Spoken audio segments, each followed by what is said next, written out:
Welcome to the deep dive. Today we're looking into a really fascinating story about an artist named Lyra. Right. Her experiences touch on some deep themes, past lives, karmic cycles. Exactly, and maybe how you can actually, break free from those repeating patterns. We've got her story here, and the idea is to pull out those key insights for you. Quick, but meaningful. Yeah, getting those aha moments without feeling totally overwhelmed by, dense theory. Lyra's journey makes it very relatable. Okay, so Lyra, she's living this sort of bohemian life, creating oracle cards, tarot cards. Infused with this mystical energy, you could say. And she keeps having this dream. This recurring dream, yeah, of an ethereal man, glowing, pointed ears, golden eyes. It sounds pretty intense. Definitely. And this dream lover becomes the inspiration for her latest deck, all about love and destiny. It shows how our inner world, directly fuels creativity. But dreams change, right? They get clearer. They do. He becomes more distinct. And Lyra starts, almost unconsciously, weaving symbols from the dreams into her art, including this one particular rune. Ah, the rune. That becomes important. Very. In a dream, the lover reveals this rune and tells a story, an ancient cycle, A cycle of love and betrayal. Between who? between a really steadfast, wise, spiritual being, think Capricorn energy, and this charming, quick-witted human king. More like a Gemini. Okay. Steadfast versus changeable. Yeah, And their love always ends badly. always ends in loss, yeah. And the rune is the symbol of that bond, that doomed connection. It makes you think, doesn't it, about those archetypes? It does. And then reality kind of intrudes. She meets someone. Right at a market stall. Orion. Tall, elegant. And he has those same golden eyes from the dream. Exactly. And he sees the rune on her cards and immediately recognizes it, feels its resonance. It's not just a random encounter. Feels faded almost. It does.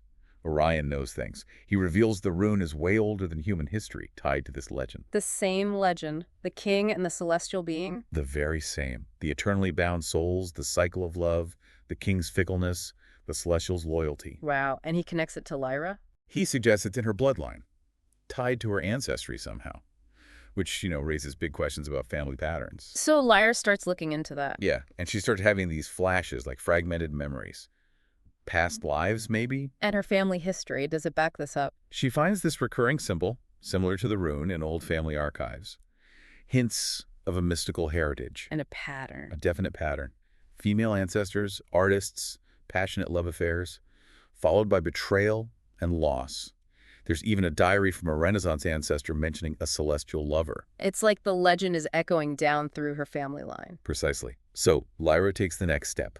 Past life regressions. And what does she find there? Does she see herself in this cycle? She does. She experiences loves as the celestial lover, betrayed again and again, sometimes by figures who even resemble people in her current life, like Orion's girlfriend. But what about the king? The Gemini energy, is he just... Well, that's what's interesting. One regression suggests he's not inherently evil, more like a mutable energy.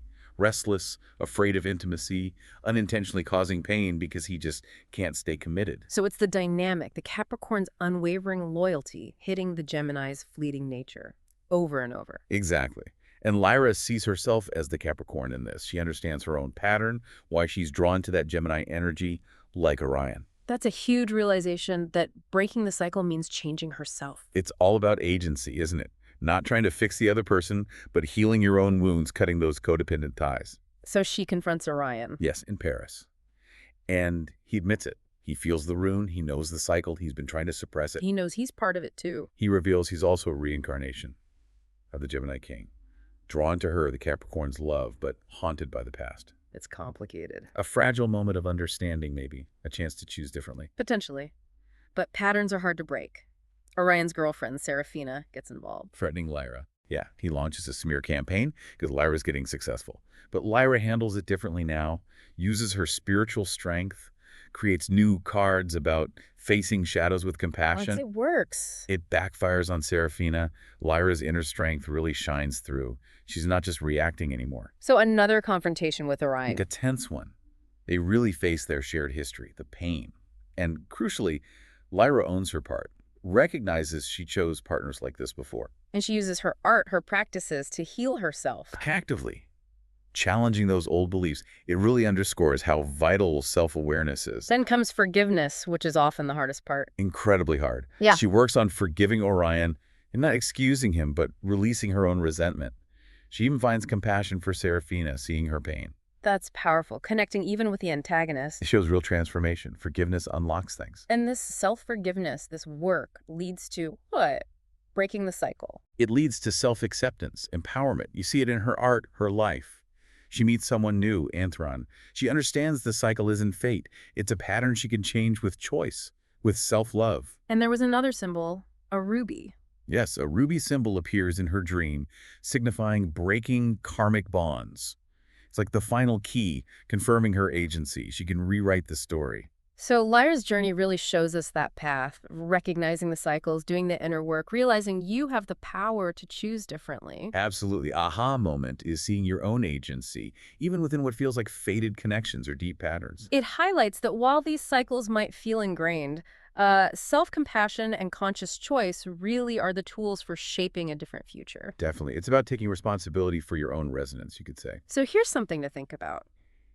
If our relationships, our challenges, might be echoes of past lessons, what conscious choices can you make, starting today, to create a new resonance for your tomorrow? Maybe looking into shadow work or just practicing more self-compassion could be a place to start exploring. A powerful question to sit with. Thanks for diving deep with us today.